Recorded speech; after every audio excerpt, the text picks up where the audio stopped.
So, we finish up our tutorial episodes with what felt like a comedic recap.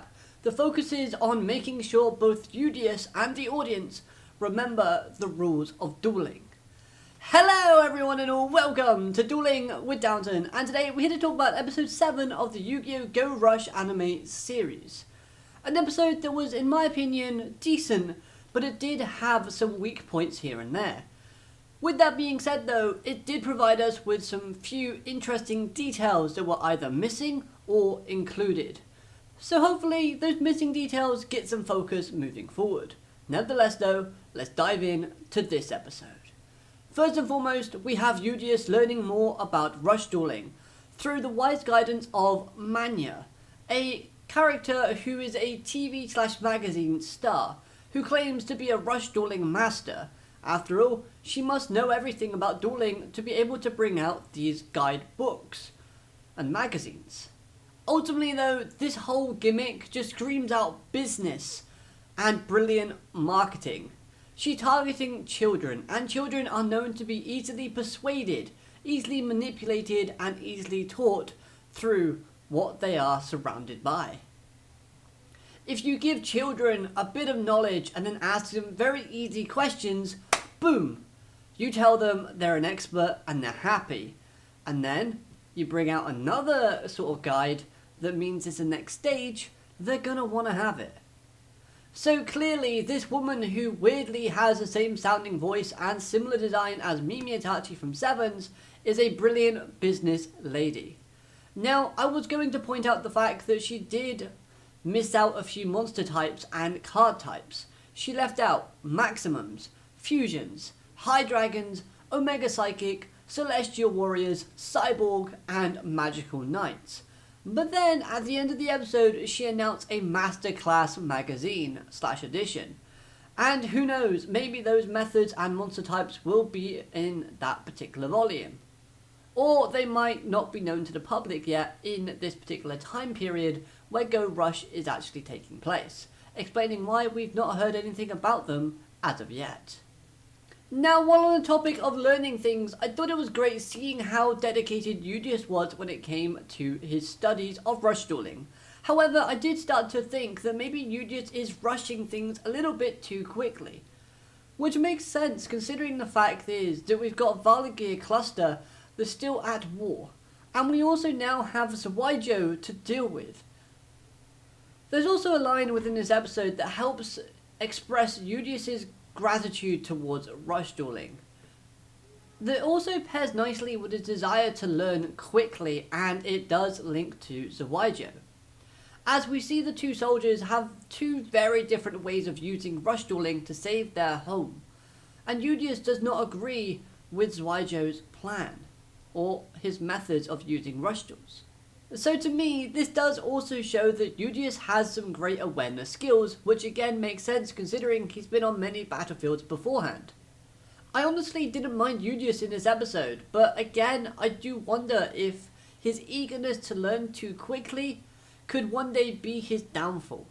Like, what if he decides to skip a lesson, and he's thrown off his game because oops, he skipped how to maximum summon, and his opponent brings one out and he's shocked because he doesn't know what it is. And another thing with Udius' character that I absolutely loved was that opening segment of him using his eye beam to basically melt down the door, and then using his sword to just place it back into place and then welding the door back together. What a unique way of using such a deadly set of weapons.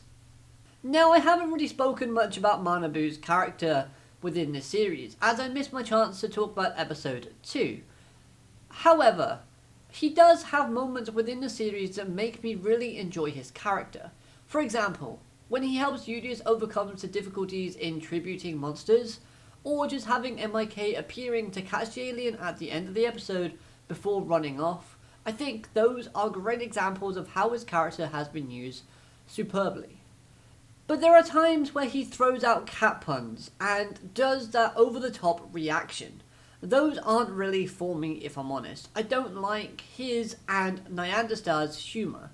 So this episode wasn't really that great for me in terms of Manabu's character. I didn't like the showcasing. Although I did think it was very cool of him to not help Udius by giving him the answers outright, as that would have defeated the purpose of Udius actually training and learning these things. Next up, Yuhi and Umaru. I really liked how these two characters were presented in their showcasing of their sister and brother chemistry. In having Umaru teasing / provoking Yuhi into him actually training Udius, despite some protests at the beginning of the conversation. This also helps to prove that Umaru really knows her brother in terms of her personality and what he is kind of known for doing, because she's able to predict his thoughts and sort of manipulate him into doing something he really doesn't want to do, and I really like that. It shows that Umaru is smart, it shows that she's aware, and it does also, again, show the chemistry between them. Even the display from Yuhi's character within this episode I thought was quite good, as it shows his creative skills and some of his personality traits, which included laziness, which is something that we kind of could have guessed, but this episode just confirmed that he can be lazy at times. Plus, we saw the continuation of bond building between himself and Udius' space crew, which is always nice to see. It's very interesting that Yuhi seemingly is kind of giving up in retrieving his Earthdemar. Could this be a form of him just being immature? Because of the whole "it's slimy and I don't want to drink it down" skit that keeps reappearing throughout the series? I still wonder though, will the Earthdemar still be one of Yuhi's top priorities once he gets over the trauma of having to drink it back down? Let's hope and find out.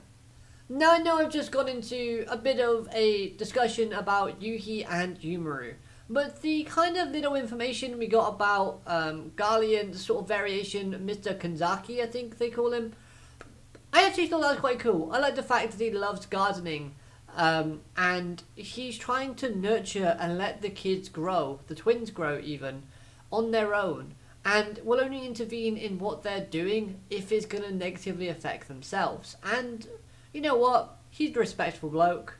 Keep it up. Overall, I like this episode. I thought it was decent. However, I would have liked to have seen a little more plot progression, even if it's just like a 30-second clip of something. With that being said though, I'm super hyped for next week's episode, as we get more Mimi lookalike characters and a child-looking Diane Keto monster, which appears in the opening, but also we get to see its colour scheme, and I for one cannot wait. It should be amazing. Oh, and Umaru is dueling it too, so that is another thing to be hyped about. I know people will ask this, so I would just mention, the rap at the end is whatever. Nothing too special or mind-blowing, but it wasn't terrible. I do think Pokemon did it better though with their original Pokemon rap. And speaking of raps, a pigeon appeared, obviously a reference to Dove Rap. This winged beasto is heavy AF, and should go to jail for attempted murder. Because if it wasn't for the spaceship sort of forming and becoming big again, it would have murdered quite a few people. And MIK's top agent. Anyways, those were my thoughts on this episode. I hope you've enjoyed this review. Let me know your thoughts on it in the comments down below and anything that I've missed. Hope you did enjoy, comment, subscribe, like, all those things. Said it out of order, but it doesn't matter. Have a great day. Arigato, matane, goodbye.